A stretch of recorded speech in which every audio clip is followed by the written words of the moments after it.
Who are you giving the link to? Colin.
Okay. You're off mute. I don't have a gavel like Carla, the killer, so I don't bang the gavel. Call this meeting to order. I'm more than happy to switch around.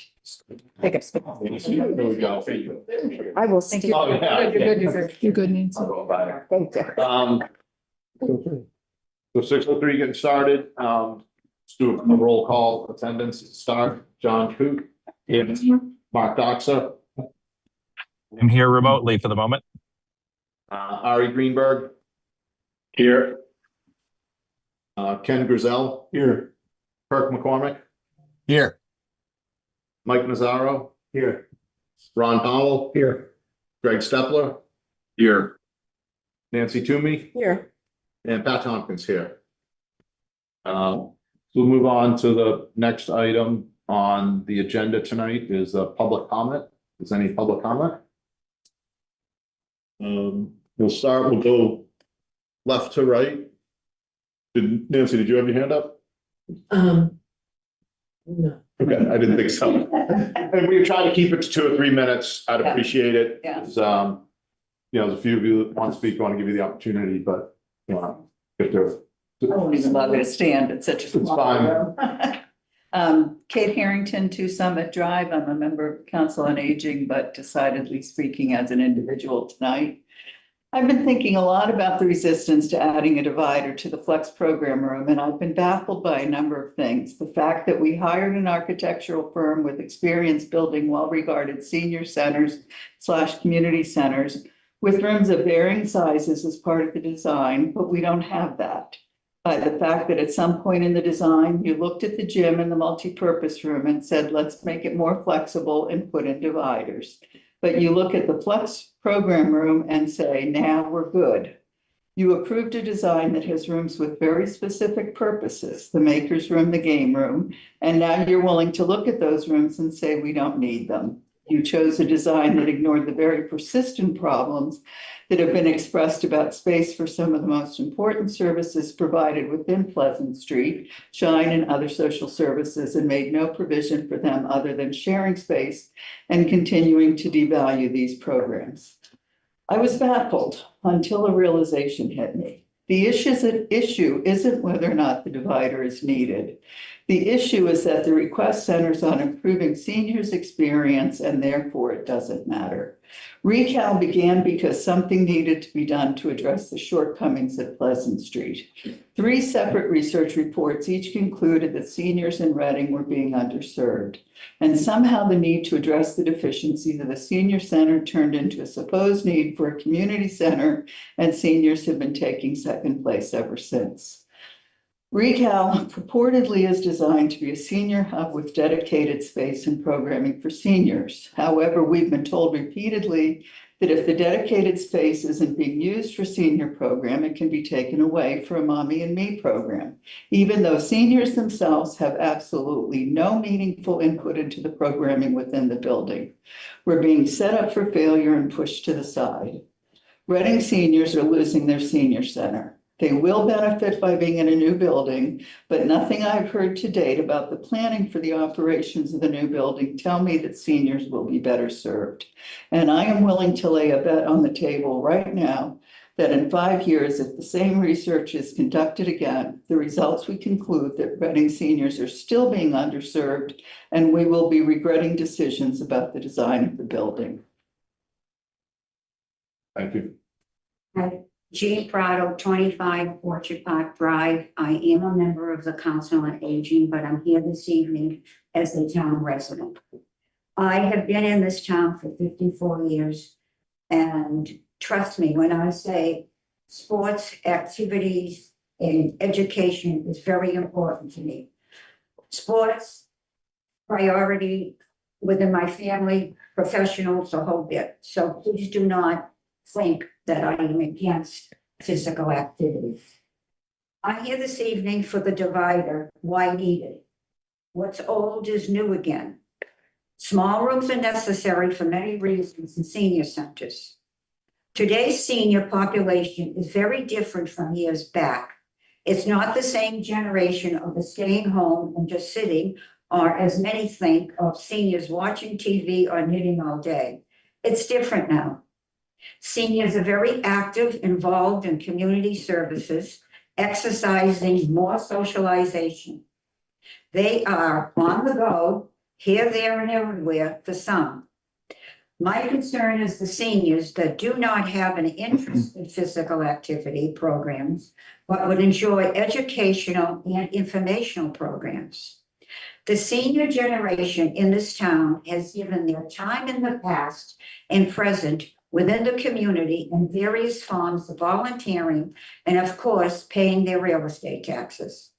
With the installation of a divider, new programs can be provided to the community. Why not a divider in the flex room? Is it too costly now versus a few months ago? Do the seniors 60 plus deserve this? I think all do. I say all do because it was voted and passed as a senior center and Reading Center for Active Living. This divider can provide opportunities for many to participate in programs in addition to exercise and fitness programs. Some cannot participate in physical activities due to medical conditions and are in need of medical devices. This first floor flex room that has a divider installed will be a gift to many for learning and socialization. I say many since beneficial also for the younger generations who prefer different programs versus physical activity programs. All have different interests. Smaller rooms are needed. So if curtains can be installed and possible bleachers in the new gym for multi-exercise programs at a cost, then why not install a divider in the flex room for educational programs, etc.? One should not take precedence over the other. New building, new rooms for all. Let's not go backwards and use rooms that are designated for other purposes. The will-do attitude is not the way to go. That's the old is the new again. We're doing that presently in the present center. Many reports and research emphasizes of why small rooms are so important in senior centers and the benefits for all. Cost of the divider should not be the reason for not installing a divider. The benefits of a divider installation are numerous. The center will be open not just during the week, but evenings and weekends. Let's plan ahead now for the Reading 60 plus and all in the community. Called quality of life. Town of Reading is a wonderful town. Let's move forward with the future and the growth of this town and engage in quality of life for all its residents. A divider is needed to accomplish this. Thank you. Thank you. Al? Marilyn Shapley, 11 John Carver Road, COA member, but speaking on my own behalf. I think we need to look at the big picture here.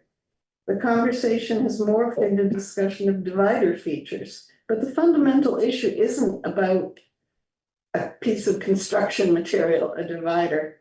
It's about including right-sized space for small classes, meaning 13 to 19 people roughly, that will foster healthy aging.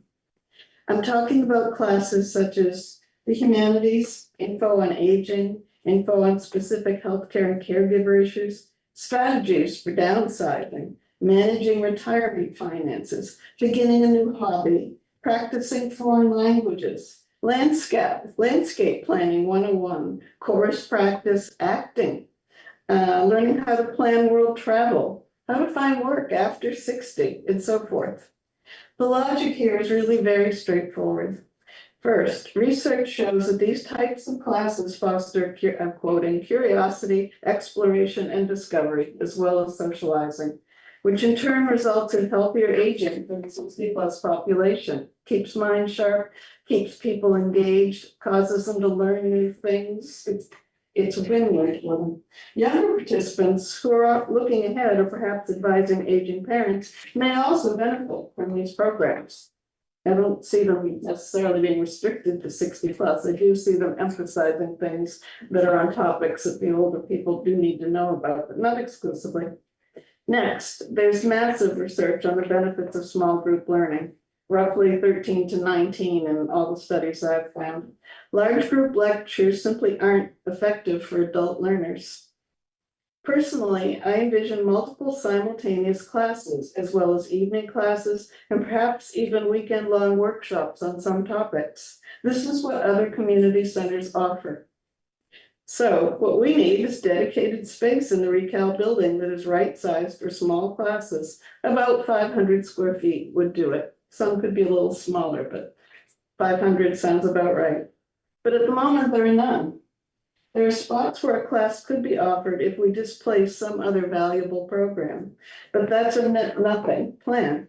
We win with a new course and we lose whatever is shoved out of the way. Adding a divider to the 1,000 square foot program room would create 2 such small spaces. Hence, we're back to the divider. That's for the purpose. It's not for the sake of an architectural feature.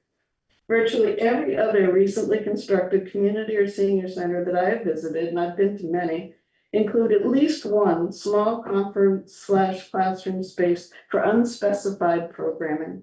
Wilmington has one, Arlington has several, North Andover has several, Sandwich has several, Lexington has loads. It's the one directive they got from their town staff was give us as many small rooms as you can. The town is desperate for small rooms. Newton has 6, and granted for a bigger population, but it shows the importance of small rooms that they chose to put 6 of them in there. Educational programs of this type need to be a priority among the services Recal offers to our 60+ population.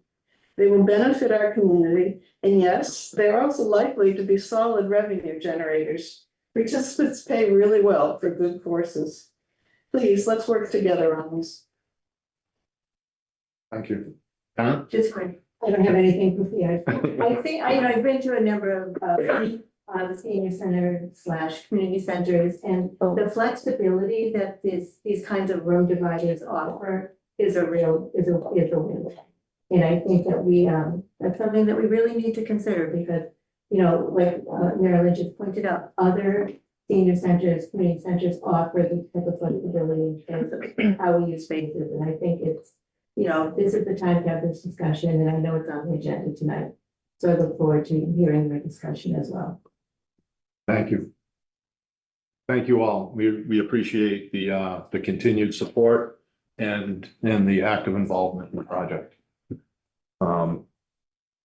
We'll revisit that when it comes up on the agenda. So just moving to the next item on the agenda. Hope everyone's had a chance to review the meeting minutes from the past meeting. If anyone has any comments or well, if anyone wants to make a motion to accept those minutes. I made a comment to, did you see my? Yes, excuse me, Mr. Chairman, committee members, there were a couple of edits. John made a mention of about an insect screen. Well, one lady last time mentioned that she would like an insect screen on the outdoor deck. We didn't talk about it. She mentioned it, and I thought it should at least be mentioned in the minutes. In other words, not ignored. So Can I put that under new business? I apologize, I was not at the last meeting, so, that would go under public comment. okay. I can add that, certainly will. That's fine. It rings a bell.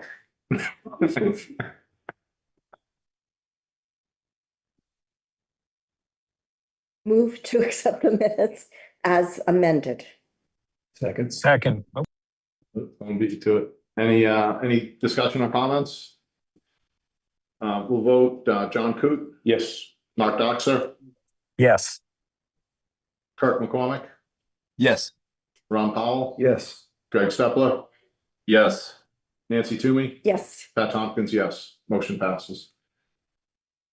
Moving on to the next item on the agenda, the project schedule. Turn it over to you, Peter. Certainly, Can you give us thank an you. update? Yep, certainly can. On the screen is a schedule that, it's the OPM milestone schedule. It's not extremely detailed. As we all know, J&J contractors are now on board. Contractors signed, they're underway. They started some of the work, tree clearing and mobilization to the site.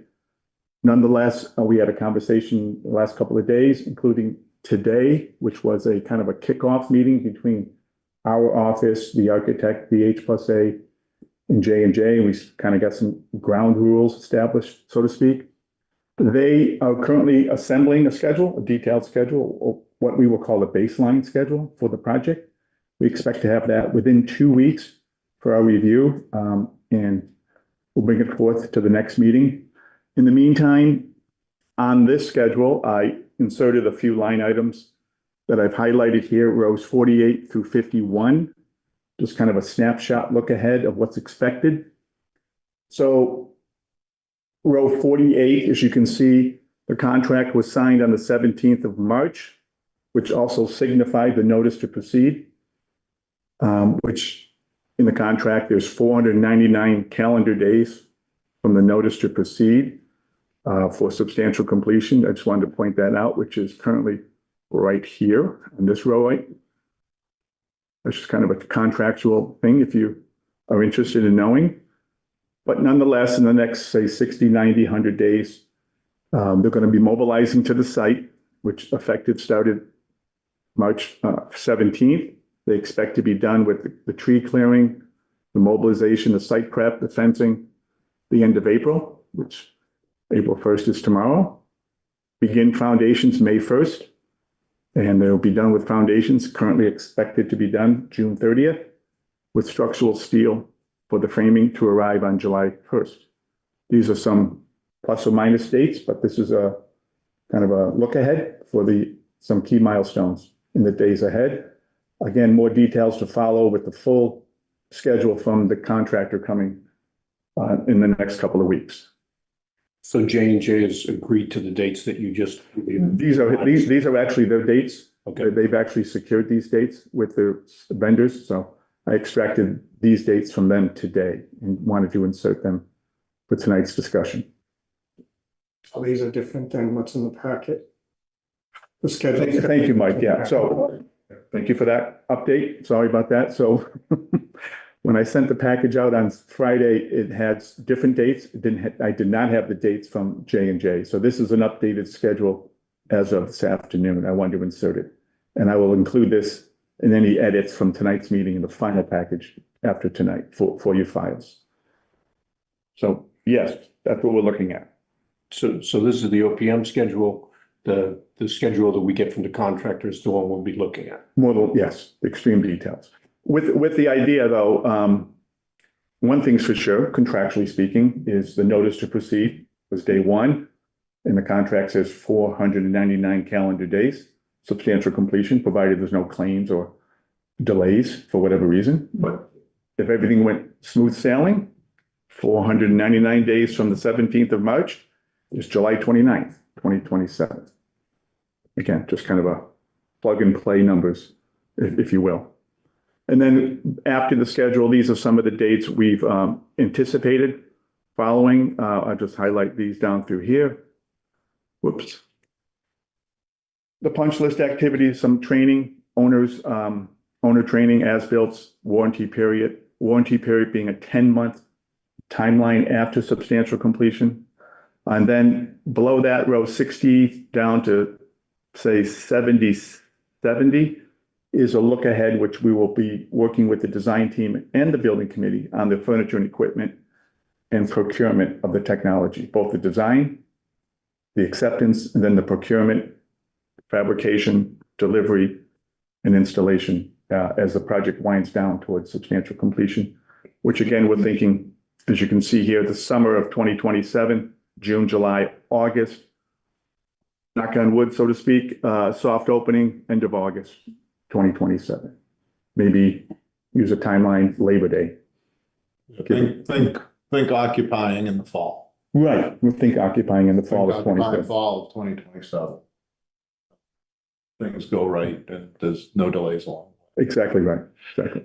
Getting started on site, I know we did some testing on site, got sort of a clean bill of health. Mhm. But we did pre-characterize the soil, right? So is our civil engineer, and do we need an LSP on site as they start activities on the site? And we want to make sure the civil engineer and geotech are closely watching as they start getting into, through the month of April. Yes, well, if BH+A is on the call, they can certainly jump in, but yes, GSI is a firm, which is the geotechnical company working as a sub-consultant with the designer, with the designer BH+A. And yes, they will be monitoring the excavation, and then the bottom of footing soil conditions prior to any concrete being placed. And in concert with that, we'll have the materials testing agency doing the compaction as well. So there'll be several oversights with respect to soil conditions, soil acceptance, and sign off, so to speak, prior to the placement of concrete foundations. Then that activity, that's where, from a differing site condition, unforeseen conditions, change orders that come up, that's, we have a lot of risk there. Yeah, correct. If anything's uncovered that we didn't expect, it's kind of we did our due diligence with site investigation, but you never know. Yeah, I wouldn't be surprised if we have a 6-figure change order. But that's what we have a contingency for, so. Yeah. Sorry, can I ask one more question? So have they done two questions. Have they done a logistics plan? And has anybody talked to the abutters? Particularly the gun club and the rice rink? They are preparing a logistics plan, we had a meeting today also, at 10 o'clock this morning, which we'll talk about, but I'll do it now. Not that we talked to the abutters yet, at least we haven't, and I'm not aware that they have, but probably a good idea that we should probably talk to the gun club or the Burbank Ice Arena people, I would imagine, as the direct abutters. But this morning's meeting, 10 o'clock this morning, Town of Reading organized town departments to get together. And we had a kickoff meeting with the majority of the town departments, police, fire, building commissioner, DPW, conservation, maybe a couple others were in there, along with the contractor and our office and the architect's office, to kind of talk through the logistics of the project. If you got to shut the road down, testing of equipment, not equipment, but trenching, getting permits, mostly planning board, permits, building commissioner, things of that nature, working after hours, noise and dust control, sound, things like that, working hours, after hours, phone calls. If something happens, what's the phone tree? If public safety has to make a phone call, nights and weekends, those kind of issues were all tracked and talked about. So, but probably a good idea maybe to, I'll reach out to the town and we'll connect with the abutters, which I would say directly are the gun club and There is a preschool behind that. I believe Ryan Percival said he sent out a code red as well. He did, give it to 14 people, because there aren't that many abutters. Okay. He also, Jimmy Rich, spoke with the president of the gun club. And he's working with Ed Peduto at Burbank directly. Jimmy is the project manager for J&J. Okay. Thank you, Jane. I was in the room and you were remote, so. I was remote. Yes, you might have not been able to hear that, because he was just in the room talking about it. So, Right. so, yeah.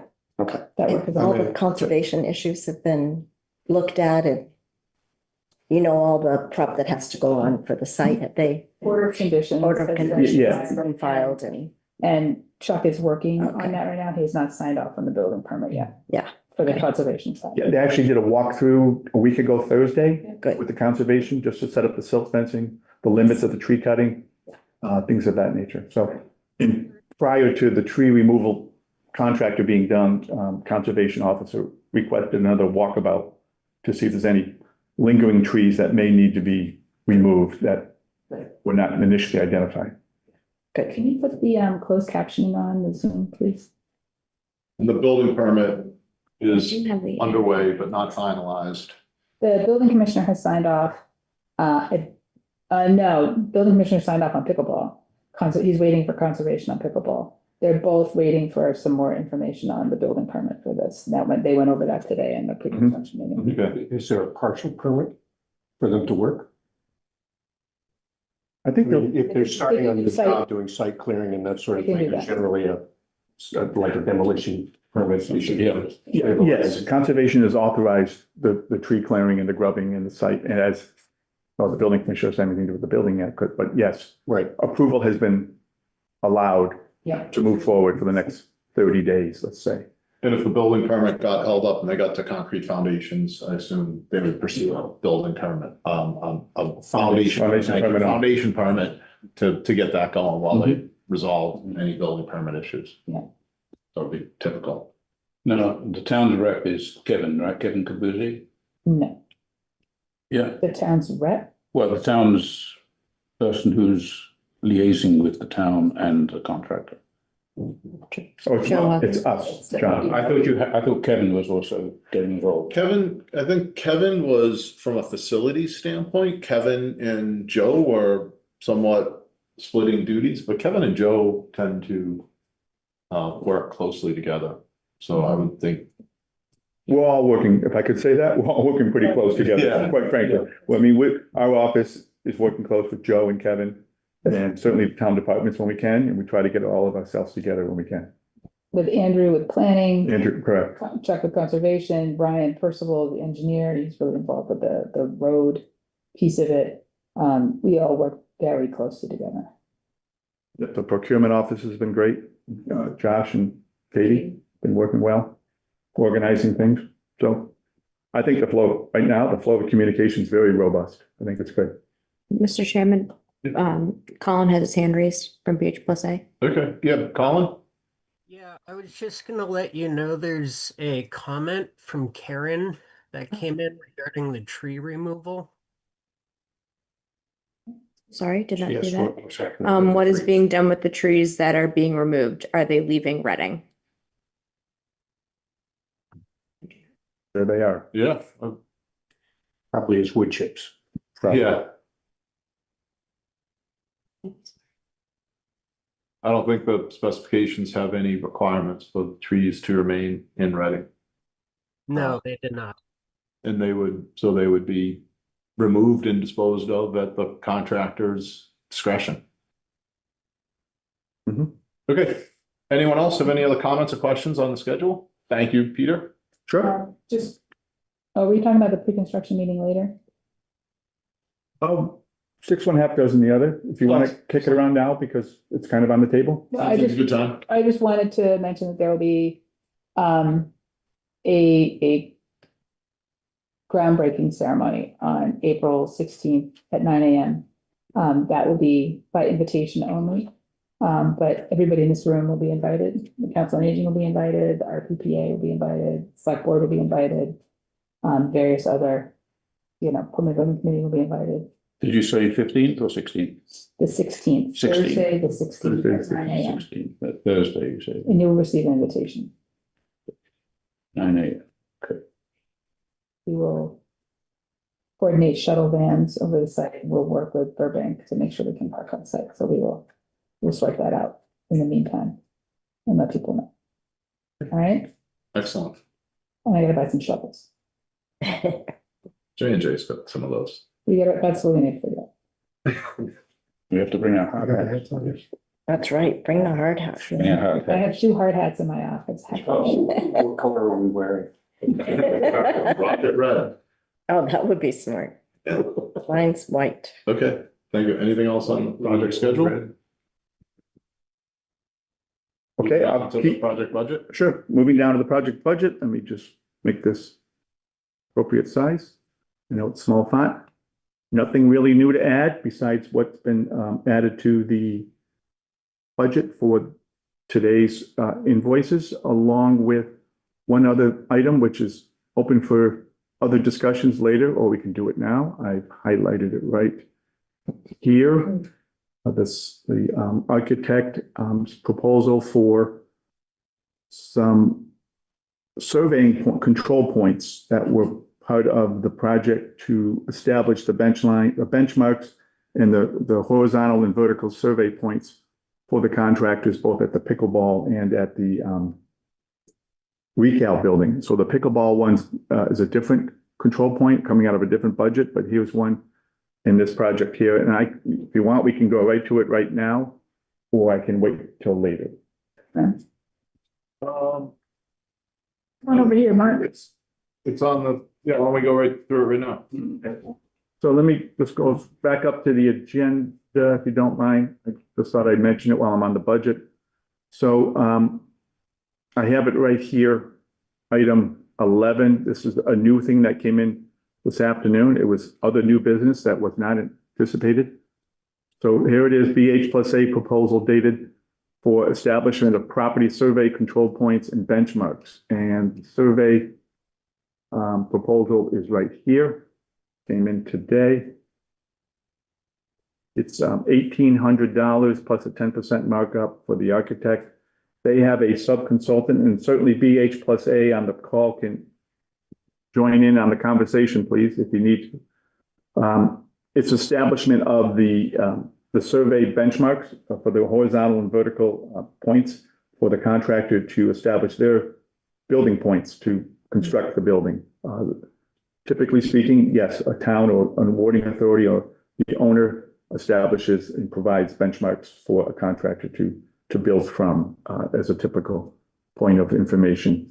So these are benchmarks that the surveying company control point. So basically giving them the control that their licensed surveyor is gonna take from there. from there and lay out and build the building. Right, And the parking lot and the whole site. Okay. I'm surprised we don't already have those Yeah, I'm on the too. ground. When we did the survey, normally they're down. Some kind of control points. I'm surprised we don't have those already.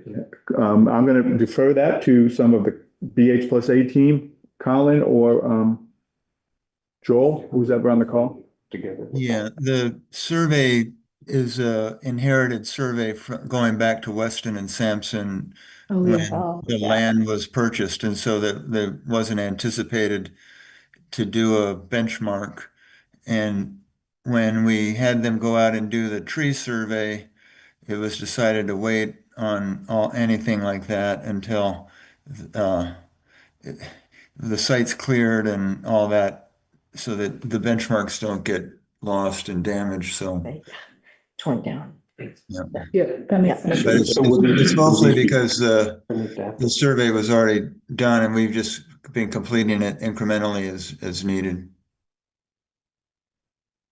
And that process saves the town having to go out and procure a new survey, which would have been, a hefty amount of money.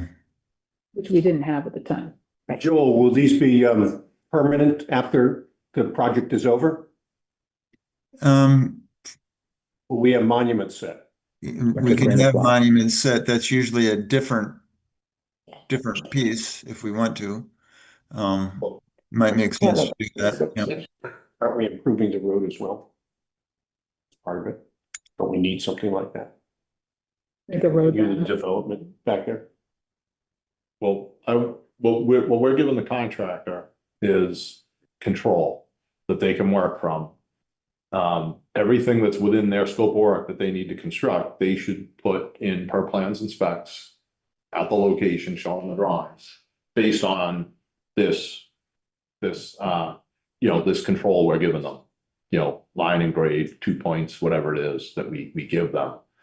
So that should be everything that the contractor needs, and their licensed surveyor will take it from there. Typically, yes. Did you have a chance to get this to the, what do you call it? The cost analysis review committee? Finance committee? Yeah, it's not a lot of call it the finance committee. The financial working group, about 3:30 or 3 PM today, I sent it out because it came in today. So Okay. I thought this is a proposal. It's not an invoice. So we're talking about it. So And this is our project, totally not including pickleball.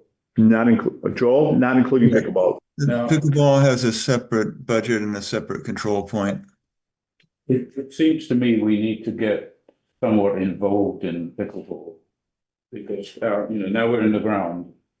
You've got two things going at once, and these things are going to overlap. We officially don't have any responsibility to pickleball. I've never looked at the drawings or anything like that, but I get the impression that we are going to get dragged into it somehow.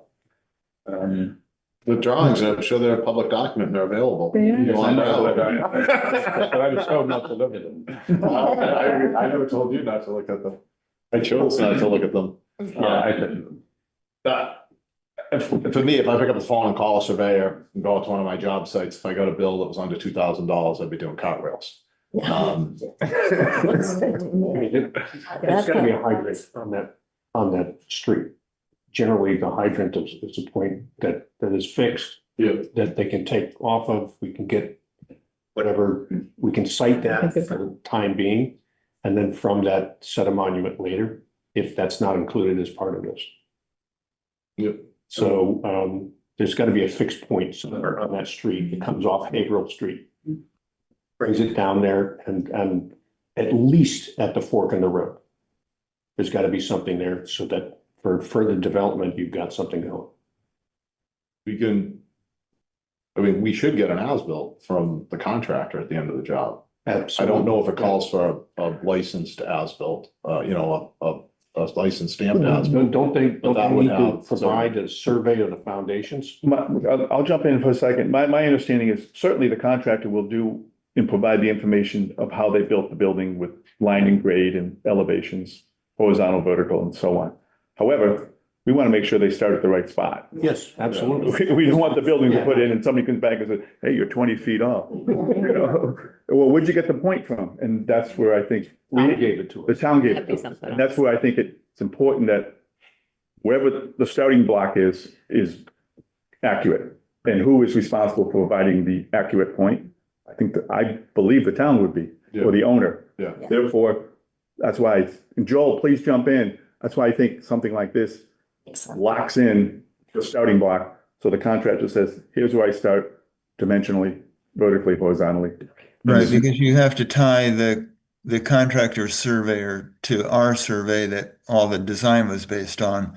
So this is the point that he's establishing is the transfer point from the town's survey, the town's design, and then to the contractor's construction. So it's designed to make it consistent.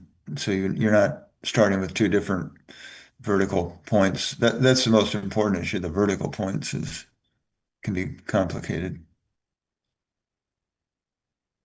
Okay. Do we need a motion on this to I think so, yeah. move to accept the proposal by, who are they? It'll be BH plus A. BH plus A for establishing a benchmark for construction. Second. Any further discussion? Hearing none, John Coot, Yes. Mark Doxer, Yes. Kirk McCormick, Yes. Ron Powell, Yes. Greg Stepler, Yes. Nancy Toomey, Yes. Pat Tompkins, yes. Motion passes.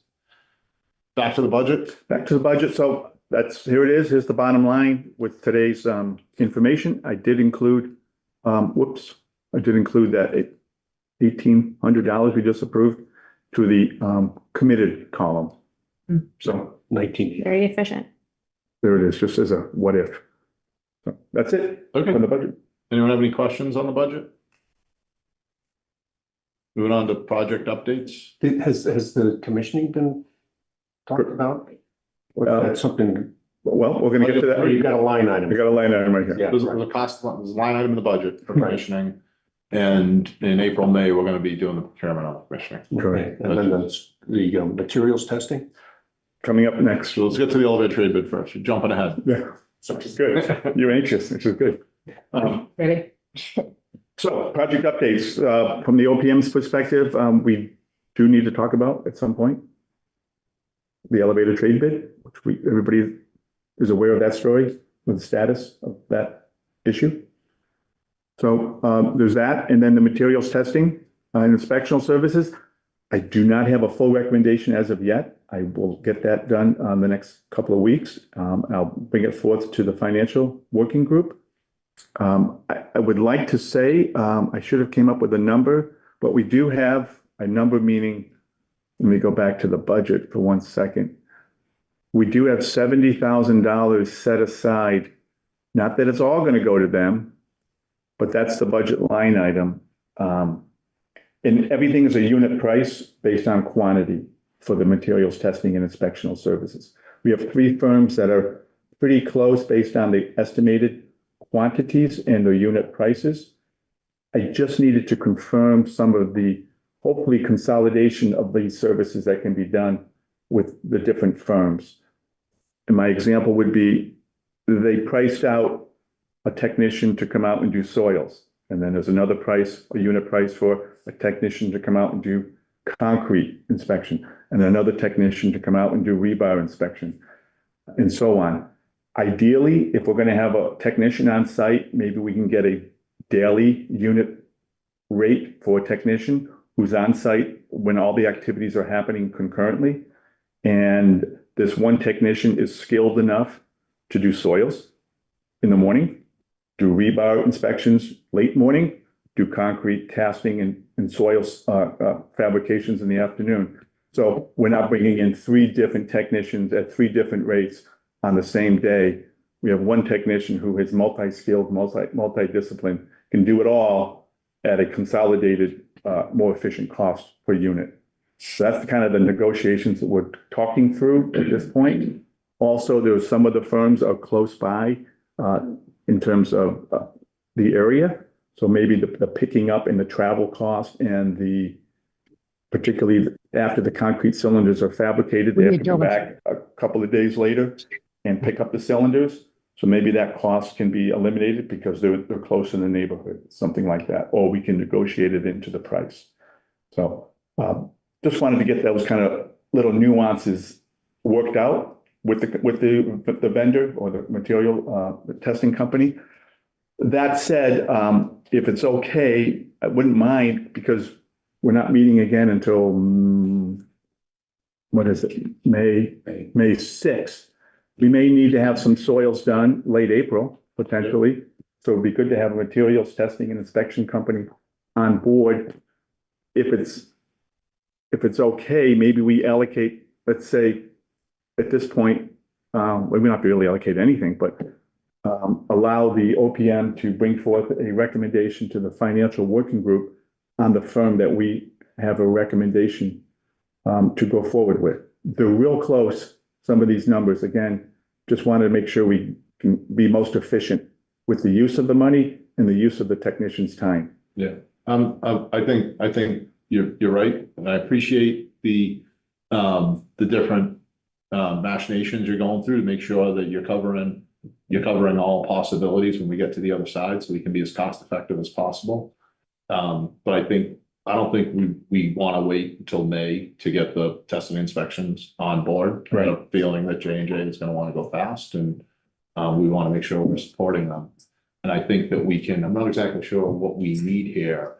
This is basically will be a unit price contract, and it's awarded by, it's town procurement in accordance with all procurement laws.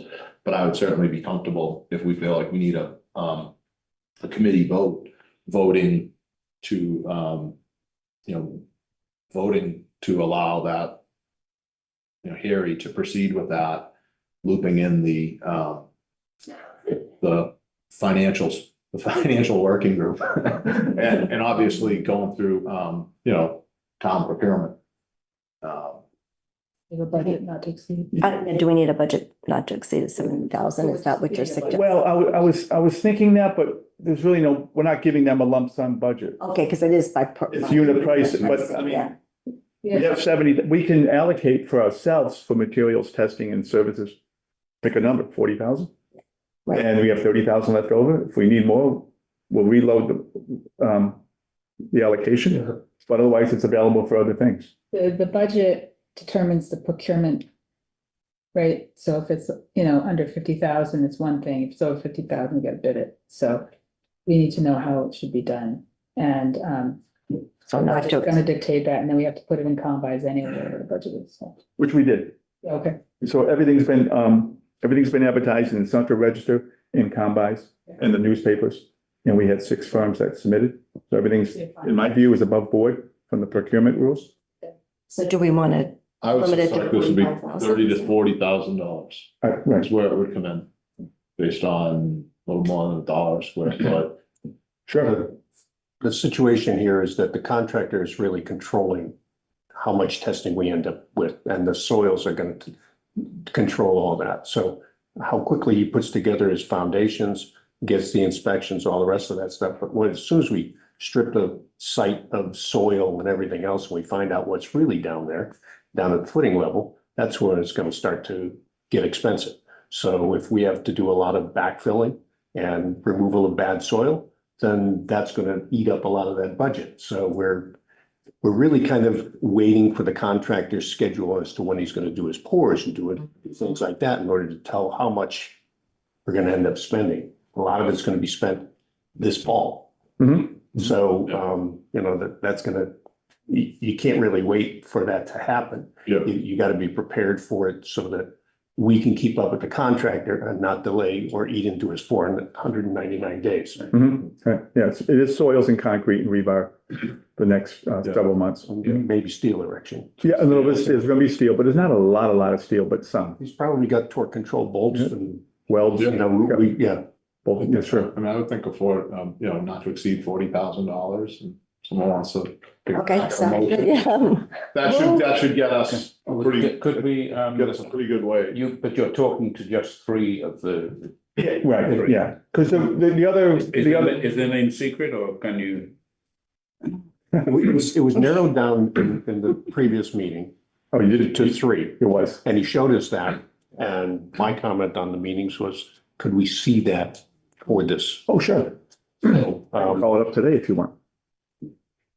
But, so there were 3 out of the 6 that they thought were close proximity.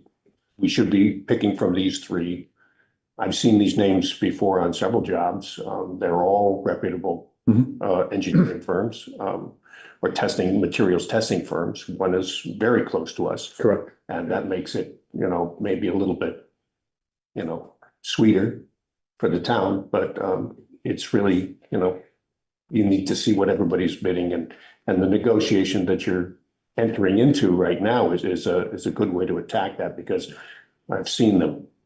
One guy shows up for 15 minutes, charges you for half a day. Another guy Correct. shows up for an hour, he charges you for half a day. And then there's travel time and all the rest of this stuff, and it eats up the budget so quickly. We don't want to do. Right. Yeah, every visit's a 4-hour minimum. So do you want, I don't have any preference on being told what the names are. Sometimes I No, prefer okay, not to it's know. okay. It's all about, it's all about public open procurement. And it should be done. All the awardees will be posted on our website. Yeah. Anyway. Okay. So a motion to allow Turner Townsend Heary to pursue a contract for a not to exceed of 40,000. You think that's enough? I think that should be fine. 40,000 for materials testing and inspectional services on behalf of the town. Let's second that. Any further discussion? John Coot, Yeah. Mark Doxer, Yes. Kirk McCormick, Yes. Ron Powell, Yes. Greg Stepler, Yes. Nancy Toomey, Yes. Pat Tompkins, yes. Motion passes. I want to back up a minute to the elevator. Yeah, sure. Sub bid. Exactly. I think where we're going with the elevator sub bid is that we're going to award to Delta. Delta was the only elevator contractor that provided a price for the elevator. We contemplated, we bid it twice too, excuse we me. bid it twice. We got one bid both times. The bid was over the estimated amount. We felt like there would be an opportunity to procure it non-filed sub through the GC at a lower cost. That turned out to be problematic, and effectively, on advice of town council, we, advice of town council, we need to award to Delta, which will result in a change order to J&J of about $80,000. 76,550 to be precise. And the Mass General Law specifies exactly what markups they get. They don't get contract markup on that. Correct. I think they might get cost of bond, but I don't think they get on that. It's specific when in this situation. It's not like a change order where the contract says the subcontractor gets 10 and they get 5, what have you. Right. So that, and I don't think there's anything to vote on with that. It's just sort of an update. Eventually that will come through as a change order to us and we'll vote on that change order, but just keep everyone in the loop on where we are. The budget, the contingency goes quickly. What do we carry on that? So, 70, wasn't well, so we asked during the cost estimating period of the design, we had an estimated value of the elevator of $153,450. During the bidding period, because we only received one bid at the initial bid, we sent out for a second bid, hoping we would get additional bids. In the meantime, the general contractors' bids were coming in, so we asked all the general contractors to carry, quote, an allowance. And that allowance number was $153,450, based on the estimate that were done in the earlier stages of the project. So the J&J contract currently has $153,450 in their budget, in their bid, excuse me, for the elevator. We now have to give them a change order to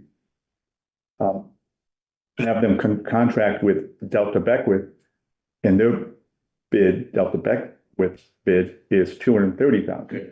So $76,550 add to the elevator.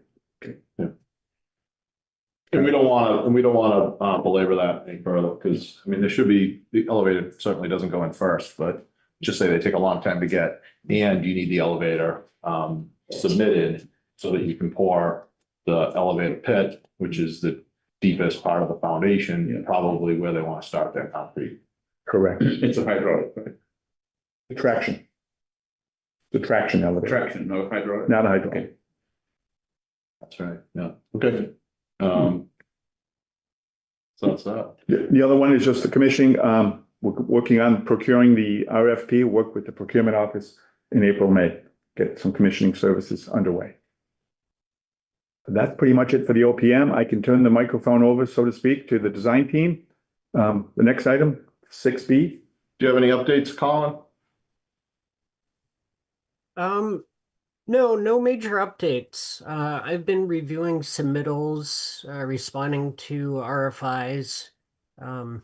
Things are slow, but I expect it to really pick up quite a bit in the next couple weeks. As soon as construction starts, it's going to move very fast. Have there been any thoughts of like a procurement schedule with the major MEP trades? Or have you started to see things like generator, switchgear, HVAC equipment coming through? I have not seen that submitted. That's a conversation I did have with J&J about anything they expect to be long lead. And they're aware of that, and they will put together a list of items that they really need to jump on. Sure. Have they asked for CAD files to start MEP coordination? Yep. Yeah, and I've gathered all of that and got all the signatures I need to release it. It's all in their hands at this point. Okay, and they have, you've completed conform documents. We got those last meeting. Yep. And those, I'm sure, have gone to the contractors. They have. And the building commissioner, Yeah. full set of drawings Yeah. as well, Stamped. stamped drawing. Yeah, that was delivered Friday. He's got them. We've got them. Yeah, I saw them And I today said- when I met him. I'm sorry? I saw them today on a Oh, good. table when I met with him. Yes. Okay. Sounds good. Sounds like things are moving along well. Yeah, all smooth so far. Anyone have any questions? Colin? Nope. We'll move on to 6C, this discussion of the movable partition in the flex room. Ron asked at before the last meeting that we make this an agenda item. We did, we had some discussion. There's been a lot of information floating around, including a potential layout, a budget, and some, plenty of commentary from the public, as well as town staff has done a review of some of the different spaces. Before we jump into this, I did want to repeat something I've said in the past about the design process, and what we've done since we were awarded since the building committee has been engaged in this project. We were asked by the select board to engage in this project, which was ReCal. It was a combination community center, senior center. It had already gone through feasibility, so it had a fairly well-designed program scope and budget. It was a 30,000 square foot building with a gym, senior center spaces, a commercial kitchen, and a budget of 29 million. We went through schematic design. During our process going through schematic design, we reviewed all the spaces. We had a working group that Nancy led from the building committee, and members of council on aging, the OPM and the architect, through schematic design leading up to town meeting and town vote, where a lot of this stuff was hashed out, so to speak. Size of rooms, use, sort of the marrying of the program with the facility to create the building, further enhancing from the feasibility. Many of the topics that come up that we're going to talk about, specifically the divider, came up at that time and were discussed by that group. That group, based on their expertise, along with many other decisions, made the decision not to move forward with that divider. I don't see it as solely a cost savings effort to do that. Everything is evaluated with a value. Ideas that I had, I marked up the schematic design drawings, and I probably had 100 comments. Change this detail, change that. And some of them would have increased costs, some of them would have decreased costs. And it's not about saving or spending money, it's about making sure we're providing the right value and being true to what we were asked to do, which is 30,000 square foot center for active living. We got through town meeting by the skin of a vote. I think there was less than 5 votes that was passed. We had public forums, we had multiple public forums through that process where we laid out the design, the whole program for the project. At some of those forums, particularly the town forum at the auditorium and town meeting, at least I made specific commitments with regard to, if we go over budget, we're going to cut. If we're under budget, we're not going to spend because we're under budget. I think that resonated with some people in the room, and it was a close vote. I'll just say that. We passed the town meeting vote and the town vote, and we moved on through design development. And again, we continued to refine the spaces with the guidance of the design stakeholders working group. And during that time period, Several things came up that we talked about. We made decisions on. There was a spreadsheet of items that Nancy presented, from Council on Aging. Some of those items were, yes, we're doing this. Some of them were, as part of FF&E to be decided later. Some of them were, we're not gonna do this.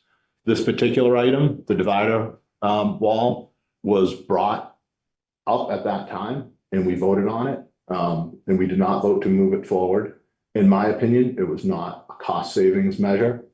I've been confident where this project is gonna land on a from a cost standpoint since day one. Hence the assurance at the town meeting. But it's, for me, it's a value proposition. So there's certainly enough interest in this particular item that as a committee, we should discuss it, make a decision. I'm happy to vote on it or not vote on it. We've already done it once. But I'm happy to vote on it if there's a motion on the table, and happy to support it if the committee votes it through. I appreciate all the feedback and I love the interest in the project. Surprisingly, we don't see that at Killam meetings. No, not at all. And you don't see it at a lot. So I really appreciate that and I support, I've heard everything that everyone has said.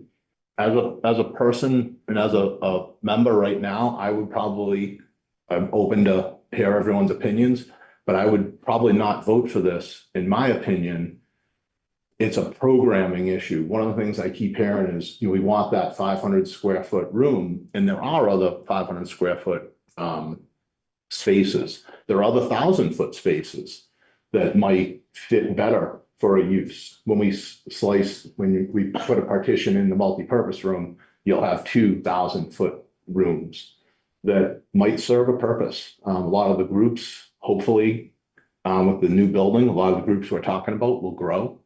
And maybe we'll need the bigger spaces. I do support, and I support the flexibility. I agree that, having more flexibility, for me, just on a value proposition with a $300,000 estimate, which is just that, an estimate, we're gonna we'd be giving this to the contractor. What we'd be doing is giving a proposal request to the contractor and asking them to give us a hard price, which could come in at $400,000 or $500,000, could come in at $200,000. It's not going to come in at 100,000. It's not going to come in at 500,000. But that's a significant, for me, that's a significant cost. And I struggle with the improvement. I like the concept of the flexibility, but when I look at that room and dividing it, you have one room, as a room now, it only has like 2 windows in a pretty big room. So when you put a divider in, you have one room without windows, one room with windows that, depending on the quality of the partition, would be a pretty nice room. But it would have a operable partition as one big wall, which obviously wouldn't have artwork, et cetera. It certainly, in my mind, would not be as nice as the game room will look. Game room might be a different purpose and might not fit some of these things. Some of the uses that have been discussed have to do with some of the ARP tax prep and things like that are probably better suited for the makerspace because you've got computer and equipment. I'm certainly not the expert, but I do think the building, as it's been designed, has a fairly significant amount of flexible space. Game room is 600 square feet. The makerspace is 500 square feet. Veterans Lounge, 250 square feet. The flex room is 1,000 square feet. Multi-purpose room is about 2,000 square feet. When divided in half, it becomes 2 plus or minus 1,000 square foot rooms. There's a nurse's office, it's 250 square feet, and arts and crafts room with a sink with 1,000 square feet. So there is a lot of flexibility in the space. I think the building is going to be wonderful, and the town is going to be it's going to get a lot of use, and the people that didn't vote for it at town meeting are going to be glad that we have it, even though they didn't vote for it. But that's kind of where I'm coming from on it right now, and I'll just open up to the floor for discussion. So Ron, you've got something you'd like to say, so I'll turn it over to you. Well, first of all, I want to thank everyone who has been a part of this, the working group, all of the hard work that everyone has done to get to where we are today. So thank you. And, do appreciate that. I just have a quick question. That $300,000 estimate, is that something that was sent out? Because I don't think I've. Yesterday. Right? From chart. Can we also get we have a layout of what the room would look like with the partition? We should get that up on the screen. Yep, I have all the information available at my fingertips. What would you like to see? Start with the layout. Okay, here's the layout. Yeah. Is that something you can send out? Oh, certainly. I've not seen it. I've seen it for the first time. And Mr. Chairman, Ari has his hand raised and Karen Hart, just so you know. Okay. Okay, these are the design, this is the BH+A drawings, the sketches that they prepared, so I'll ask either Colin or Joel if they want to talk about anything from the architectural perspective, but this is the room layout, correct? And here's the operable. Yeah, partition. I Go ahead. set the sheet up to show what we currently have today. Which That's is the right here? first- Yep. This is existing. That's as designed. That's what is being permitted and being built. Below that Right is here. what would change if we add an operable partition. I So will highlight. these views just describe all the updates that would need to happen, all the changes to the contract documents to get this added and built. Let me know if you want me to describe in any detail what you're looking at. You want to do elevations? So Yeah, those elevations are descriptive. If you go down to the new, yeah, so those ones particularly looking east and west that show a cross section through the operable door, that shows how much space this takes up in the ceiling, and the beam that it would be supported from. And to fit this door in the ceiling, we need to drop a portion of the ceiling down the middle of the room to 8'10". All the other ceilings on the first floor are 10 feet. So there is kind of this lowered bulkhead through the middle of the room to house this door. That the bottom right elevation looking south, that's actually showing the door, what you would see when it's in the closed position. This door does come with an option to have glass panels. So if, for example, that interior space, because it has no access to light, natural light or any windows, you could have these three panels that Peter's kind of sketching over be glazed panels so light can come through. The other thing I should mention, since we're looking at it, the north elevation there is actually looking too far. That's my error there. The doors should actually be shut. You're seeing the AV equipment in the other half of the room right now, but if you wanted to have that same equipment in the other side closest to the windows, that would be an added cost also. There's currently only AV planned right here. yeah, for the one room configuration. So if you wanted that same connectivity in that south space that would now be demised, that would be another add. And we did price up that equipment. Over here. That'd be helpful to look at. Right, put it here. Right, sorry, Exactly. That's where it would go. you're correct. Part of that, the materials that we sent you describing the ad service for this work does include the breakout cost of just the AV equipment.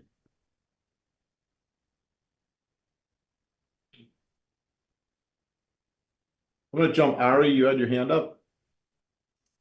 Thanks, Pat. Yeah, I guess I just want to speak a little bit, just to elaborate on or add some context to the things that you had said, Pat, that aren't as much about the details of adding this feature, but just to address a couple of things that were said in public comment, and B, just procedurally what it looks like to make a change at this point. So just in reference to the building and the program that our committee was asked to help execute for the town, I think it's really important just to remind ourselves that this building was approved and voted for and named as a building for the whole community with a specific focus on seniors. And so I'm not in the room with you right now, but if I were, many of you would notice that I'm on the younger side relative to others on the committee, perhaps. And that's an important perspective I think I bring, that it's important to think about that for the building, that the vote may have been different. If we change what the project is supposed to be, I think that would be disingenuous to the way it was approved. So that's just one thing I wanted to mention. And as you can tell from the conversation now, we did go through these things in the design of the project, and the opportunity to make changes like this was during programming and during DD, and the efficiency of making a change at this point. The contract has been awarded. Doing things sort of after the fact is just an inefficient way and it certainly not as cost effective in terms of the cost to redesign and ask for change orders to make a change in the project. So for that reason alone, I think it's just worth thinking about that we stick to the decisions we made over the course of the past year. Now that hard work is put on to them. Thanks. Thank you. Ron? Are we allowing any public comment on this? Or? I'm going to steer away from public comment on this topic. Do you want to put up the budget so that people understand? Yes. Yeah. So I mean, that would be very helpful, I think, for it to be done. Know where these numbers are coming from, because that's really critical. Correct. So the sketches you just saw that Colin described, that was the design team's proposal on how they would design it and what they would use for materials and so on. Our office took those sketches and we put together an estimate. Again, it's a rough order of magnitude, but it gives you a snapshot of where we think the cost will land. As the chairman mentioned earlier, if this does go forward, we would enhance the sketches given to the contractor who's actually going to be building it and provide a price, which will be the actual cost to build it. Well, this is an estimate, what we think it will cost. The contractor's estimate or proposal will be the actual cost. Nonetheless, I'll zoom out a little bit so you can see the bottom line. So we broke it out based on what we saw for the components of the project. And we came up with this number right here. Let me highlight it, excuse me. We have a value of $307,873 for all the activity. And by the way, it's not just architectural. There are components that the design team has put here, which is going to be electrical, fire protection, sprinklers, heating and ventilation, things of that nature. So there's multiple trades besides just architects and carpenters and building a wall or installing a beam, things like that. There's multiple trades involved. So I'll just leave it at that. And here's our breakout of what we thought, what we thought the cost would come in at. Independent, we gave this to our cost estimating team, didn't give them anything, said, here's some sketches, tell us what you think. Independent. And this is what they came back with. Again, kind of gives you a full picture of the design, look ahead cost potentially, as the chairman said. And this is where we think it's going to land in that general zone. Peter, why have we got a new beam in there? You've got a new W24 by 104 in there. We already have a beam. I don't think we do, John. No, I noticed that too, Peter. There is a beam. There's a beam already. There's work. We don't need any new beam whatsoever. There is work that needs to happen. The beam gets raised, so there's different connections where the wood floor joists intersect the beam. So the detail is a little different. There will be an addition of structural components. Colin, have you thought of putting the putting the petition not under the beam, but alongside the existing beam. In other words, not dividing the room into two equal spots, but one would be slightly larger. There's no reason for the petition to be directly under the existing beam. You can put it alongside and hang it from the joists. It has to hang from the beam. It's heavy. It's Sorry, very I can't hear heavy. you. It has to. Yeah, it has to hang from the beam. It's very heavy. No, it can hang from the joists which fan onto the beam. The joists themselves would need to be beefed up significantly. No, they would not. I'm sorry, I disagree with you on that. Well, that would be that would be a question. That's for the structural engineer. Foley & Buell, yes, absolutely, yes. A question for Foley & Buell. If I can do it, they can do it. They're smarter than I am. So, All right, I'm happy to bring it back to our structural engineer and see what they think. And we can go through that if we're moving forward with this. We can go through that exercise. But you're kind of talking about taking a potential $15,000 line item and making it $5,000 or $10,000. You still have some connections, not enough. yeah, you still have some costs to hang the yes, but you don't need a new beam. Let's put it that way. And so noted.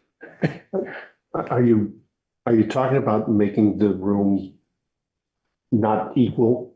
There's no reason. There's no reason. It doesn't have to. be. Yeah, be like 6 or 12 inches moving Yeah, along. there's nobody's going to notice. And it doesn't matter. You see a roof. So the new rooms divided. What is the square footage associated with those? Approximately a 1,000 square foot room cut down the middle would be 500 square feet. Mm-hmm.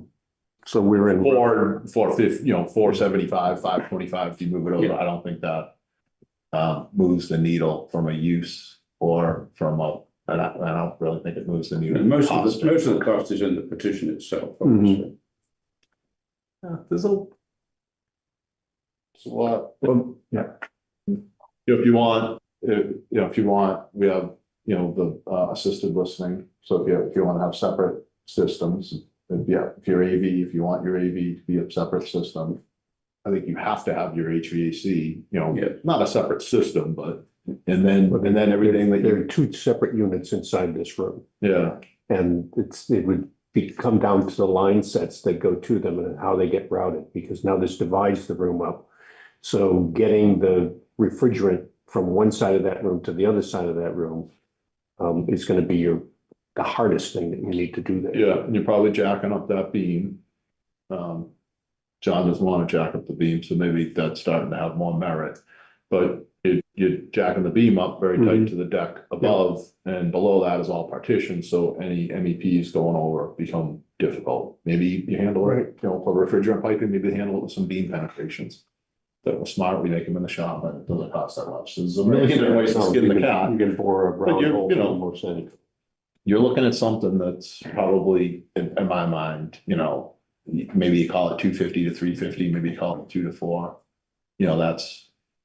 It's an order of magnitude you're looking at. And if you want to believe that we can do it more cost effectively, then you're looking at a $200,000 to $300,000 investment. And you're starting, I don't agree, but I think it could be much less than that. I just want to speak to something that was mentioned earlier, that I believe Avi said that this was an expansion of scope, or this was something that was not presented to town meeting. The flexible program room, that is the scope. The scope of the room is to be flexible for programs. So it's not an expansion of the scope, it's fulfilling its mission.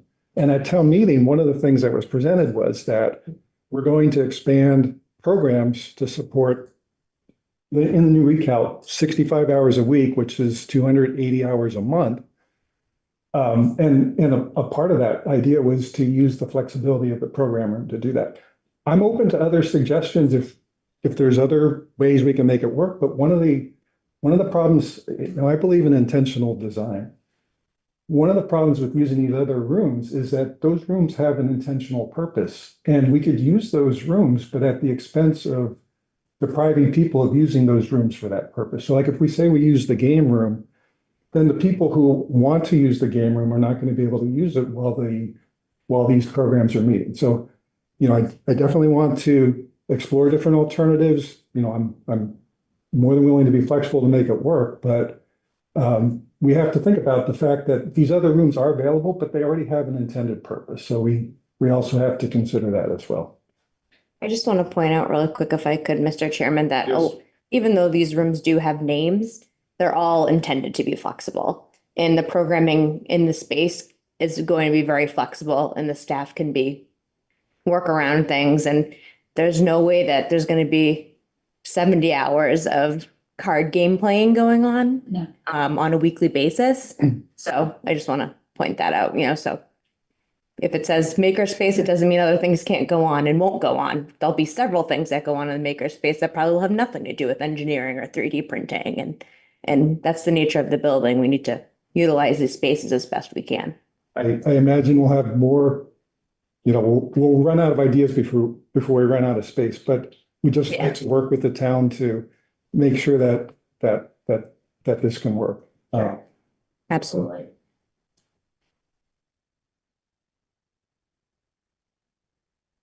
I think if I can, I'd like to take this back to the various residents who spoke here tonight, discuss it with Council on Aging to see how we can work with the town to, what our different options are. Has the Council on Aging discussed this? Or has it just been the No. working group? Okay. No, I think that would be the next. Discussed it in our next meeting. Yeah. We don't have. Okay. No, I would rather that the committee speak, and then if they would like staff to comment, you would. So, I support, when we had the last vote on this, I supported the smaller space, putting in the door. Which I thought was a good idea, and the committee voted and decided no. Sorry. No, it is what it is. And I think that actually is kind of what my feeling is. It kind of is what it is. I think that, we've had the discussion, we looked at what's there. I think Jenna kind of hit it on the head too, that the space is flexible in terms of what's going to happen. One of the elements that I think we're not fully seeing yet, because it's not completely there yet, but Jenna kind of teased at it, is what's the programming going to be in the spaces? And the notion that, kind of 24/7, everything for a specific task was never really thought of. That wasn't something that was in the requirement. I don't know that anybody else does it either. So that wasn't really what it was. The notion was, what can we do with the space? Can we take care of the needs? I hear loud and clear that there's some specific needs, nursing specifically taken care of, shine counseling, other kind of small group programming and activities. I think those are absolutely valid.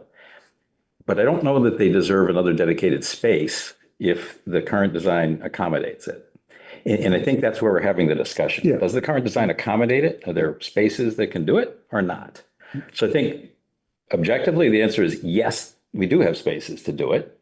But that means that a room that had a name attached to it kind of isn't completely there. I guess my view is that there have to be some spaces that are drop-in spaces that we can't violate, right? So, and I think to me, the lounge is the main one that serves that purpose. I think the other ones have to relate to programming and what it is we're going to do. I think when we look at how many dollars are available to do programming, that's one of the definitions of what can happen. And I think we're going to find that we have, at this time, enough space to handle even more programming than we can afford. As that changes over time, I would want to make sure the space can accommodate that. From what we did early on, I think it can. And I kind of had said, okay, supported it before. I thought it made sense. Committee said no. I think that's kind of where I am, is okay, that was the decision that was made. I'm very hesitant to kind of change the whole structure and then start talking about windows and start talking about different systems.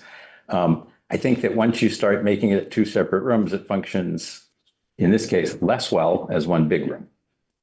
Your multi-purpose room was set up purposefully to be both full and half. This is kind of trying to retrofit it. And I'm not sure it's going to accomplish that. So I kind of reluctantly say, I'm not sure this is my thing. Sorry. Okay. Anyone else on the committee have any other comments or? Jane, did you and Jenna, I know you've invested a lot of time in the programming and the operation. We have, yeah. I'd like to hear your thoughts. Thank you, Mr. Chairman. We have, and we've invested a lot of time in listening to the public comment that we had tonight, and the letters and the emails that we've received have been very valuable. I really want to thank the folks who made public comment today, particularly Marilyn's comments regarding the programming. You had a lot of great ideas there, so I appreciate that.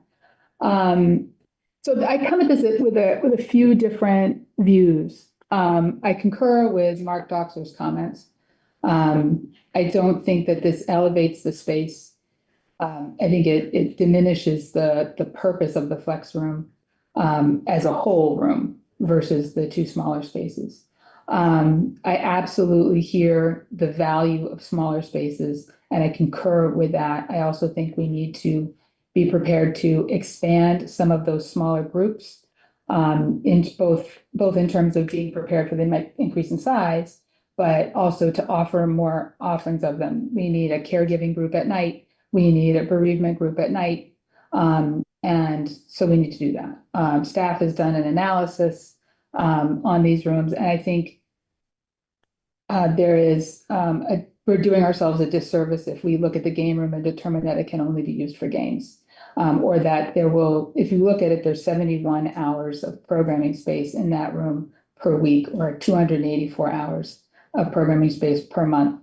There is no way we're going to have 71 hours of, as Jenna said, games per week in that space. There is plenty of time in the schedule to prioritize the smaller groups in that space. I also like that space for some of these groups that are looking for more privacy, because we can put curtains on the French doors, that space can be closed, and our custodians can arrange it to whatever arrangement those groups prefer prior to their meetings. It'll also have a nice view out over the conservation area. Those groups can still meet in the flex room.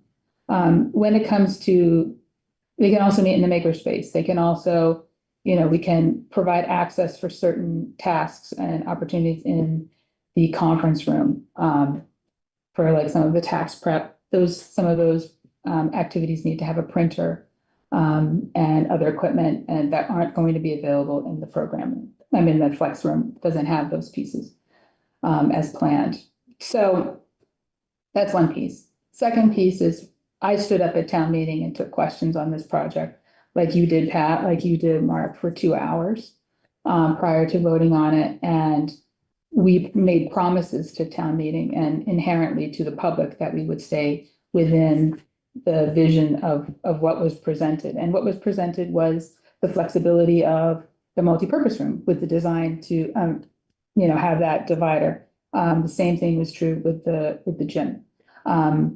I think that that's important. I think that the cost of this change is significant. And we were told very clearly by town meeting last fall, very clearly, that just because a bid comes in under budget doesn't mean we should go back and spend a lot more money. Even if it was a valuable ad, which I'm not convinced this is, for the value for the difference to the room.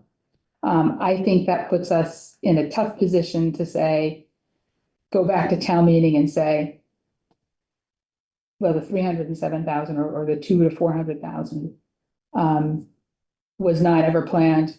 It was discussed and voted against, and then we came back later when the project came in under budget. And by the way, all of our projects, for the most part, come in under budget because the bids come in under budget because we plan that.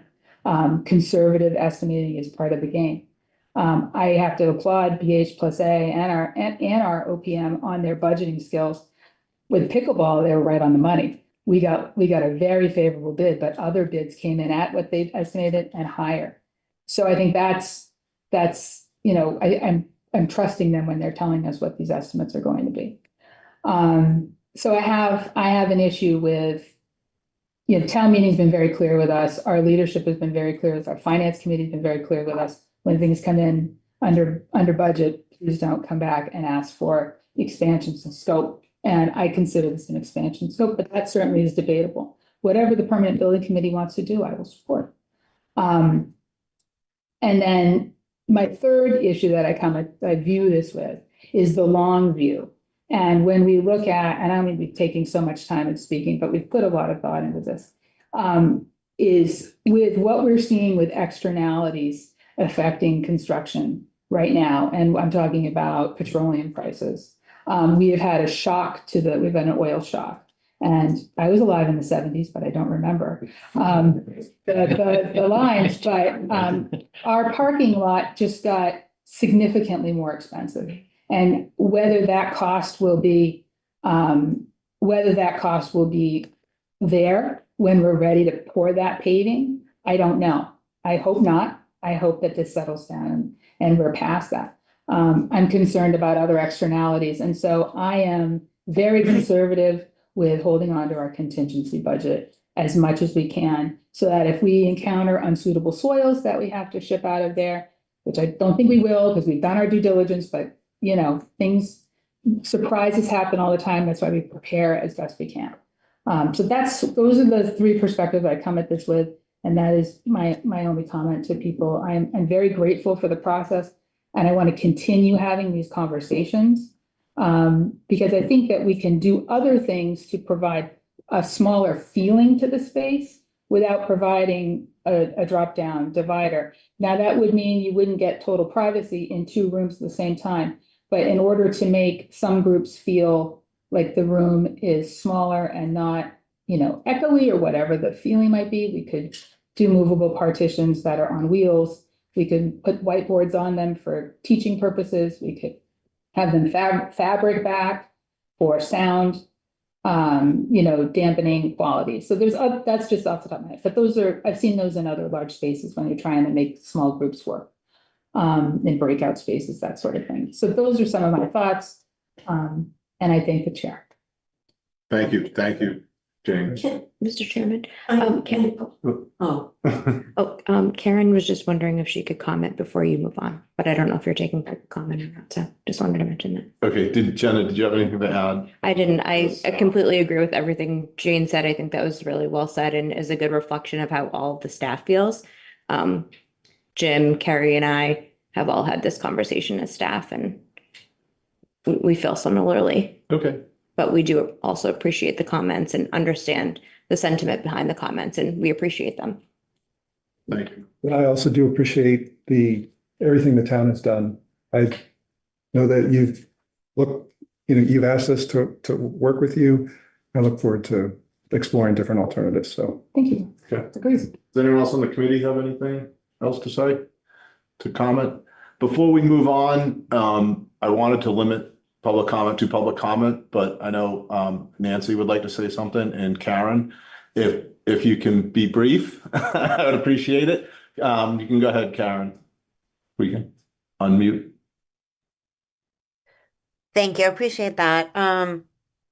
Yeah, so I've been coming to a lot of these meetings. I am the liaison to the Permanent Building Committee and to the Council on Aging, and I just want to thank the whole committee for putting this on the agenda tonight, because we have been working on this project for a long time, and I did vote for this project at town meeting, and I don't recall going into this level of detail, and I'm still learning now. So I can't be the only one in that situation. So I appreciate the opportunity that you're providing for the residents and the taxpayers via the Council on Aging to really kind of think about what continues to be a concern for them. And what I am hearing, and I heard it tonight, was that maybe cost wasn't the primary driver, but what I hear is that, back in the design phase, it was at least partially the driver. So coming from my experience on the library project, we had these ad alternatives. The Innovation Center was the most expensive component of a building we had designed to date. And it's a beautiful room. And when I look at this particular room, I think about also with the library project, I think about the community room. So I've been in any number of events where that divider is up, and nobody cares whether there's windows or not. There's a window on the door, but it does make it an effective place to get certain projects done, not just senior related projects, but community wide projects. So I don't see this as being outside the scope of this project at all. And I just want to be also really clear about process, because I appreciate Jane's comments of being fully transparent. And so when pickleball comes in less than bids, we want to make sure that if town meeting did not approve lights, we're not putting those in. But also, there's a slight difference. Last summer, we went ahead and borrowed $300,000 more for non-fieldhouse floor related items, and there was no public process. So the good news is we're already. I want to stay away from. No. So we're I want to already get too ahead of far that. off field, if Yep. it's okay, Karen. So what I'm saying is that, On let me part just of that finish, discussion. please. Let me just finish. So the good news is we're already ahead of that. So again, my point for speaking is thank you for having this, continuing this discussion. I appreciate it, especially where you have estimates on the cost. You don't have firm costs. Thank you. And Thank just you. for pickleball, the lights were at alternate, right? So we told town meeting they would be the second ad alternate after the 7th court, Okay. and Just want to clarify that's that. what happened, and the bid came in lower, so we can afford both ad alternates. Excellent. Yeah, great question. Nancy? I echo everybody's thank you for participating and being accommodating and compromising and all those wonderful things. But I would like to go back to the summer of 25.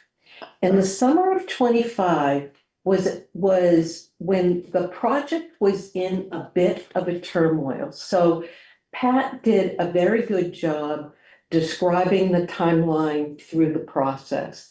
But during the summer of 25, a number of things happened. Our project manager was let go. We had a second project manager. He resigned. And now we have wonderful Peter, which is great. And he's providing project manager service. While that was happening, we were also going to town election. So essentially during that time, the management of the mechanics of the project, a lot of it fell through the cracks.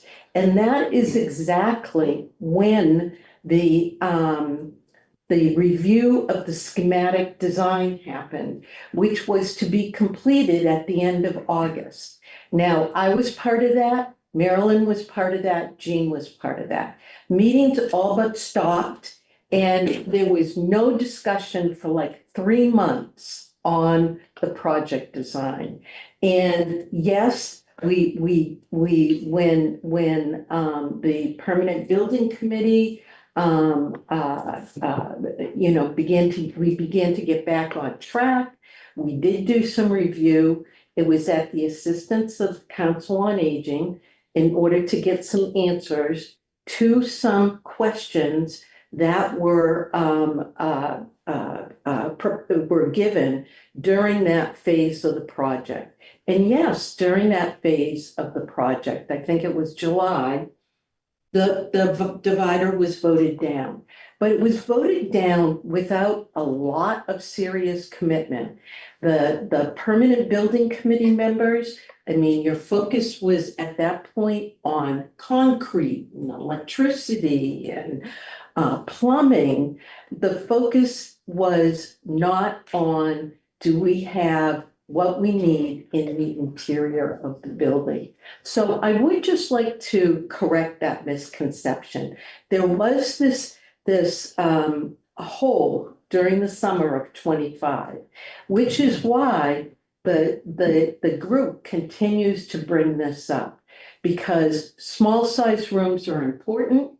Rooms were designed for a purpose, and to assume that you can now take a room that was designed for a purpose for senior activities and all of a sudden change it, that's almost as startling as, proposing the divider and then not accommodating it. So I really think the permanent building committee at this point in time, as well as the town, really needs to think about the ramifications of this decision. Back when the senior center was built at the Pleasant Street Center, the architect said to the town, I wouldn't do this. It's not going to be sufficient. The rooms are too small. The rooms aren't going to make it. Well, guess what? He was absolutely right. And that's exactly what happened to the Pleasant Street Center. I would hate for that to happen to this new recal building. And perhaps the community at large will benefit from this room. The gym was expanded. We have partitions. The great room was expanded. We have partitions. So I really think this should be further discussed, because the research that's out there for smaller rooms, smaller size and right size spaces is really important. And that's all I have to say. Thank you. Mr. Chairman, can I just clarify the time lapse that she was speaking about with not meeting? Sure. I don't think I don't think it's necessary. I mean, I just would like to say really quick, because it got approved at town. I just want to clarify just really quick, just to clarify, just super quick. I'm so sorry. But it got approved at town meeting, then it needs to go to the town members to vote. Yep. And I believe that was in May. Yep. And then we needed to renegotiate all of the contracts because everyone had run out of money. So we didn't negotiate all those contracts and go through procurement. And then that happened at the end of June. And then they're not getting paid to do work. So that's why that's why there was a little lull for 2 months there. And so I wanted to clarify. Thank you, Jenna, because that proved my point. That We don't- work we was don't- not being done. So we don't need to debate that timeline. But I just appreciate. want to make sure that the full story is. Procurement was done. I appreciate the comments. It's gotta be really quick. Really tiny, let's do All right. it next to bed. All right. What I heard people saying and thinking through this was everyone lapsed back into the support groups. Little groups, things that are 3 or 4 people. I'm talking about classes with 20 people in them. And that's very different, and that wasn't what came to anyone's mind, and I just want to make the point that it's a valuable type of service that, to my mind, there's no question the senior center should provide. They do on a very limited basis now. It should grow, just as we expected everything else to grow. It's not just small support groups. I agree 100%. I hope that all these groups grow.